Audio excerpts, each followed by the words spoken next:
नमस्कार सर्वांना. तुमचे स्वागत आहे आपल्या चॅनल किचन घरोघरी मध्ये. आज आपण बनवणार आहोत पास्ता. पास्ता ही एक इटालियन रेसिपी आहे.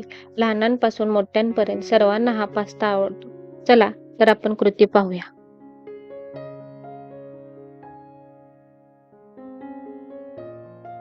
प्रथम एका भांड्यामध्ये 1.5 ग्लास पाणी घेऊ. त्यामध्ये आपण 100 ग्रॅम पास्ता शिजवण्यासाठी 10 मिनिटांसाठी ठेवूया.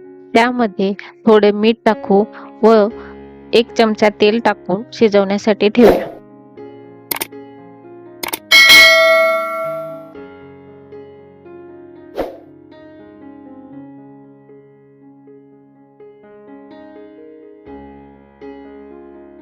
दहा मिनिटांनंतर आपला पास्ता शिजलाय की नाही हे पाहूया. आता आपला पास्ता शिजलेला आहे, तर एका स्ट्रेनर मध्ये पास्ता गाळून बाजूला ठेवूया.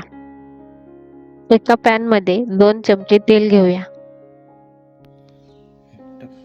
आता त्यामध्ये 1 चमचा बारीक केलेला लसूण आपण घालूया व चांगला फ्राय करून घेऊ. अर्धा जाडसर कापलेला कांदा आपण त्यामध्ये घालू व चांगला फ्राय करून घेऊ. कांदा चांगला फ्राय झाल्यानंतर त्यामध्ये जाडसर कापलेली शिमला मिरची, जाडसर कापलेले गाजर व शिजवून घेतलेले कॉर्न आपण त्यामध्ये टाकू.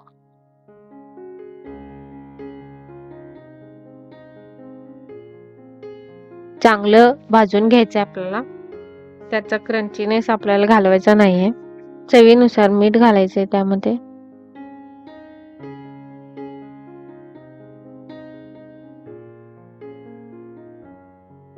चांगलं भाजून घ्यायचे आहेत भाज्या. भाज्या भाजून झाल्यानंतर एका प्लेट मध्ये आपण भाज्या काढून घ्यायच्या आहेत.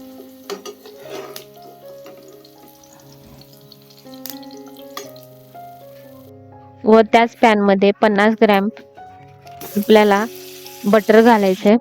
बटर मेल्ट करून घ्यायचंय. बटर मेल्ट झाल्यानंतर आपल्याला त्यामध्ये 50 ग्रॅम मैदा घालून घ्यायचा आहे. चांगलं फ्राय करायचंय. मैदा ब्राऊन होईपर्यंत आपल्याला भाजून घ्यायचंय. त्याचा कच्चेपणा राहता कामा नये. मैदा भाजून झाल्यानंतर 1 कप दूध घालायचं आहे आपल्याला व हे सर्व आपण एकजीव करून घेऊयात. एकूण 2 कप दूध आपल्याला ह्या रेसिपी मध्ये वापरायचं आहे. दुसरा कप दूध वापरल्यानंतर आपला व्हाईट सॉस क्रीमी झालेला आहे व आता आपण त्यामध्ये आपल्या फ्राय केलेल्या भाज्या व शिजवलेला पास्ता घालूया.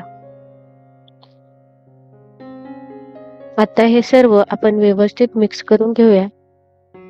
जर तुमच्या पास्त्याची ग्रेव्ही घट्ट झाली असेल तर तुम्ही थोडेसे दूध घालून तिला पातळ करू शकता. आता त्यामध्ये आपण 1 चमचा चिली फ्लेक्स व 1 चमचा ऑरिगॅनो टाकून घेऊया व चवीनुसार त्यामध्ये मीठ टाकूया.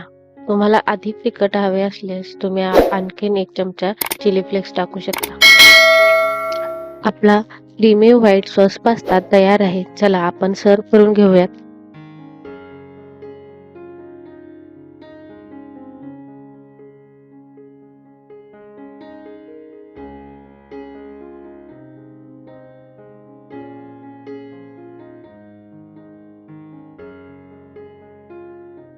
ही व्हाईट क्रीमी सॉस पास्ताची रेसिपी जशी आपल्याला रेस्टॉरंट मध्ये किंवा एखाद्या कॅफे मध्ये मिळते सेम तशीच होते. एकदा घरी नक्की ट्राय करून बघा आणि चॅनलवर नवीन असल्यास नक्की सबस्क्राईब करा आणि नवनवीन रेसिपीसाठी बेल आयकॉन दाबायला विसरू नका. थँक्यू.